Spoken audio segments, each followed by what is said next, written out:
오늘은 코로나 시대의 끝을 알 수 없는 현재 상황과 앞으로 더 다양한 감염병이 발생할 수 있는 미래 상황에서 영화 컨테이전과 감기를 통해 정부의 역할과 그 결과에 대해 생각해 보려 합니다. 사실 이 두 영화는 코로나 이전에 전 세계에서 발생했던 사스, 신종플루, 메르스 등의 감염병을 배경으로 하고 있는데 코로나 발생 초기에 지금의 코로나 시대를 마치 예견이라도 한 듯 현실 같은 영화 속 장면들로 주목을 받았습니다. 먼저 2011년 개봉된 영화 컨테이전은 세계가 끊임없이 감염의 공포에 직면하고 있다는 것을 배경으로 단 한 번의 접촉으로 전 세계가 위험에 빠지는 상황을 그린 영화입니다. 홍콩 출장에서 돌아온 베스가 기침, 고열 등 감기를 앓은 것 같은 증상을 보이다가 갑자기 발작을 일으키며 사망하면서 시작합니다. 그런데 얼마 지나지 않아 세계의 많은 사람들이 비슷한 증상을 보이며 죽어갑니다. 시카고, 런던, 파리, 홍콩 등 국경을 넘어 순식간에 수천 명에 이르게 되는데요. 원인 불명의 감염병에 걸린 사람들이 만졌던 물건을 접촉하는 것, 같은 공간에서 호흡하는 것 등만으로도 감염되는 전파력이 강력한 바이러스로 인해 감염자 수는 기하급수적으로 늘어나게 됩니다. 이에 세계보건기구가 팬데믹을 선언하자 사람들은 마스크를 쓰고 누구와도 접촉하지 않으며 불안감에 떨면서 사재기를 하는 등 극도의 혼란에 빠지게 됩니다. 그렇다면 이런 상황에서 정부는 무엇을 그리고 어떻게 해야 할까요? 당연한 이야기이지만 정부의 신속성과 민첩성이 중요할 것입니다.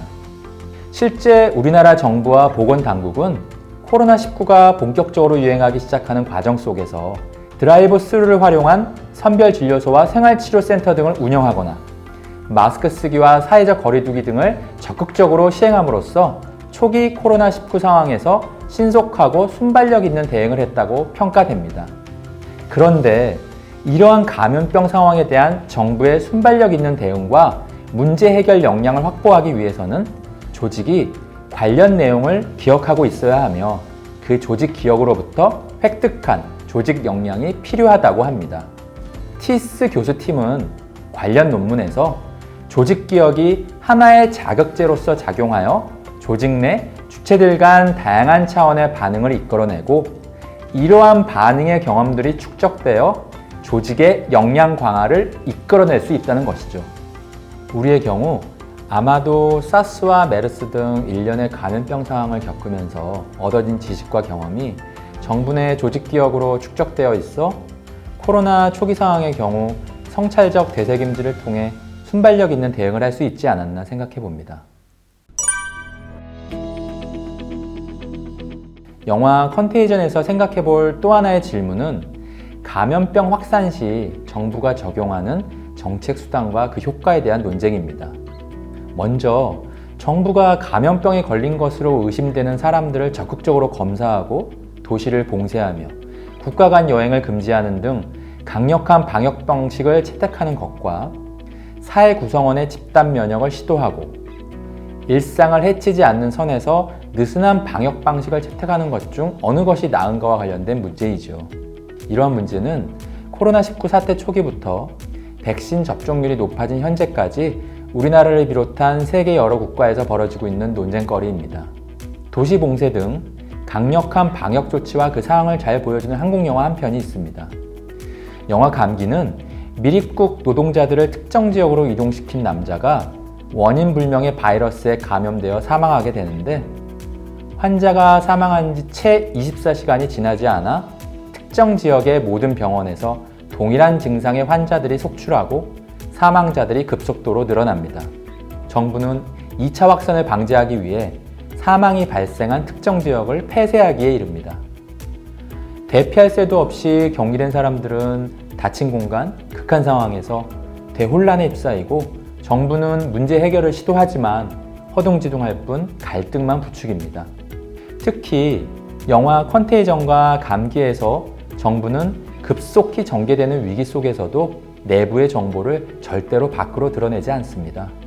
정부의 신뢰 있는 정보가 없는 탓에 많은 사람들은 해당 감염병에 대해 과학적 근거 없이 주장하는 사람들의 말을 그대로 따르게 되죠. 미래 정부의 역할과 역량에 대하여 지속적으로 연구해온 연세대 문명재 교수는 관련 논문에서 감염병 확산과 같은 위기 상황이 일어날 경우 강력한 도시봉쇄와 같은 방역 방식보다는 유연하고 부드러운 의사결정 방식이 중요하며 과학과 정책이 조화를 이루어 정책 수단이 결정되는 방역 방식이 바람직하다고 이야기하고 있습니다.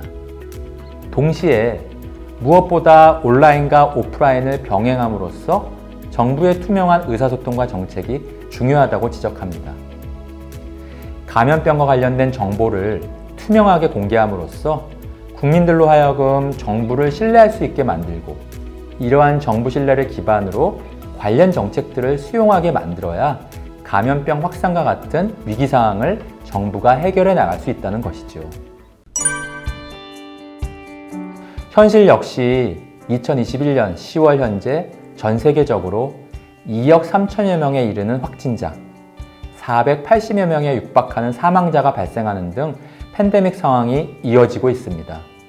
우리나라의 경우 2여 년 동안 일상은 정지되었으며 사회적 거리두기는 강력하게 진행되고 있지만 매일 1천여 명 이상의 확진자가 나오고 있어 사회적 불안감은 여전합니다. 정부의 경우 코로나19 사태 초기에 문제 해결을 시도한 방식에서 점점 새로운 그리고 다양한 문제 해결 방식을 요구받고 있습니다. 하지만 무엇보다 우리들의 안전을 확보할 수 있도록 해주는 것은 시민성이라고 할 수 있겠죠.